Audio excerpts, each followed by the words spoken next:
Today, as the world continues to face the consequences of violent conflicts, forced displacement and gross violations of fundamental rights, the urgency to strengthen the human rights pillar of the United Nations is as relevant as ever.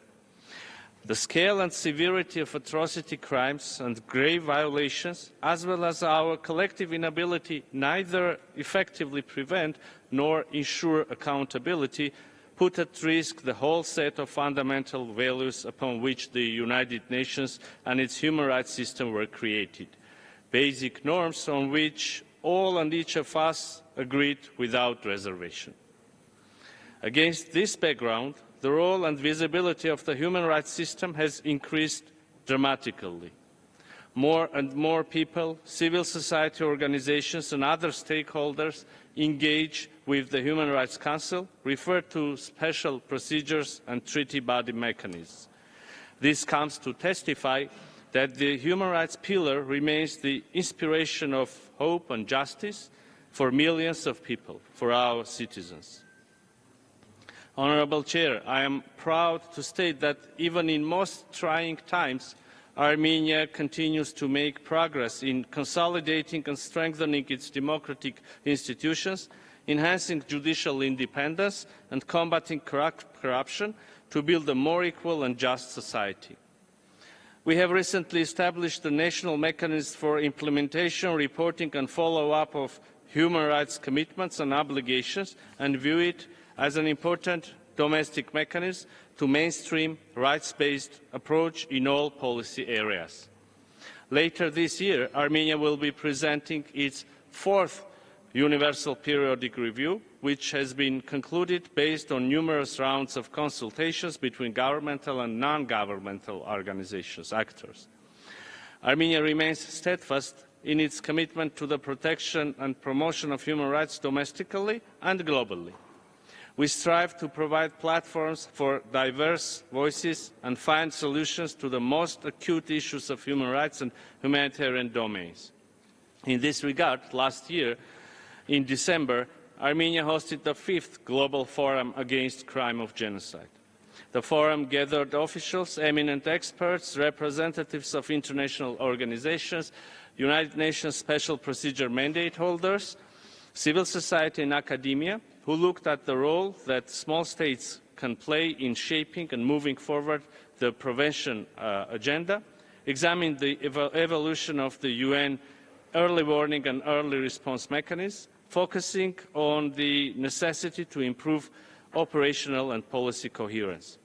Participants also deliberated on functions and roles of various regional and global organizations, as well as global judicial bodies. Armenia also hosted the 8th ministerial meeting of the Ancient Civilizations Forum, placing the protection of cultural heritage at the core of its discussions. Next year, we will have pivotal importance for my country and our commitments to advance global environmental goals, as the 17th meeting of the Conference of the Parties to the Convention on Biological Diversity, the COP17, will be taking place in Armenia. We attach utmost importance to organising an inclusive conference of the parties to the Convention on Biological Diversity. The Armenian presidency will strive to organise a successful conference with full and meaningful participation, including civil society, academia, indigenous people, local communities, women and youth organisations, and other relevant stakeholders.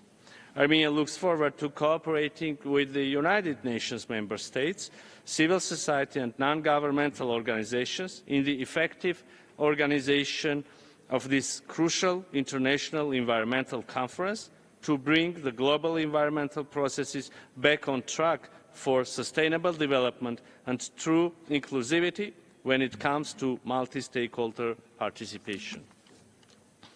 Ladies and gentlemen, 1 year ago, in my statement, I made extensive references to the challenges that Armenia was facing.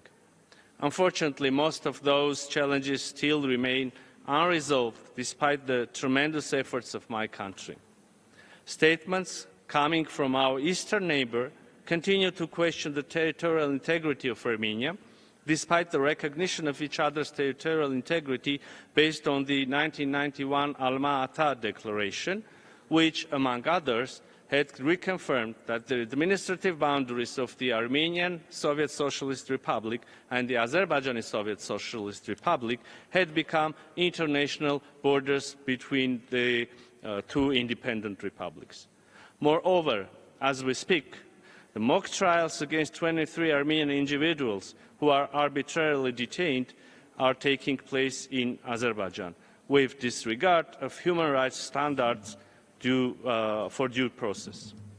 1 year ago, the High Commissioner for Human Rights informed this Council that the OHCHR deployed 2 teams to Armenia to collect information about the situation of more than 115,000 ethnic Armenians from Nagorno-Karabakh. We believe that the results of the mission will be an important contribution towards advancing the reconciliation efforts. The Republic of Armenia, remaining faithful to its agenda on establishment of peace and stability in our region, has made several constructive proposals to the Azerbaijani side, including within the context of the peace agreement, opening of transport infrastructure, mutual arms control and verification mechanism, etc., having in mind the necessity to establish a strategic deal that will resolve all major issues. We remain convinced that constructive response and further engagement and demonstration of political will of both parties will largely contribute to opening a new era of peace in our region. In this very context, I would like to once again reconfirm the willingness of the Armenian side to turn the page of enmity and establish institutionalized peace. We are not only ready for this, but will not divert from this path. And I thank you.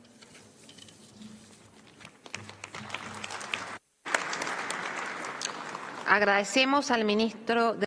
I thank the Foreign Minister of Armenia, and I now have the honour to give the floor to Her Excellency, Þorgerður Katrín Gunnarsdóttir.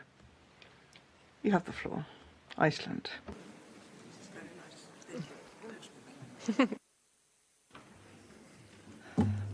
Madam Vice President, I am tempted to begin my very first address to the Human Rights Council by quoting the preamble of the United Nations Charter signed 8 decades ago this June, to recall the pledge that was made in 1945 in San Francisco, USA, to, and I quote, save succeeding generations from the scourge of war and to reaffirm faith in fundamental human rights, in the dignity and worth of the human person, in the equal rights of men and women, and of nations large and small.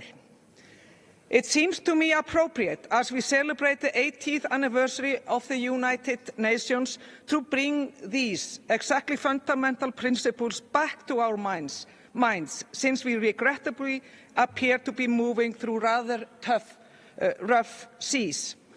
The international system is being challenged exactly when we need it the most, with worrying signs of willingness by major states to put aside all of that which has served us so well.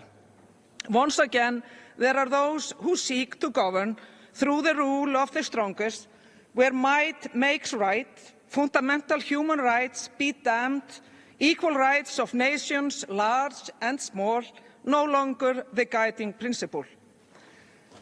The examples of this dangerous trend of disregard for international law are unfortunately many, but the clearest sign is something we are very much focused on today, and as we send our best wishes to the people of Ukraine.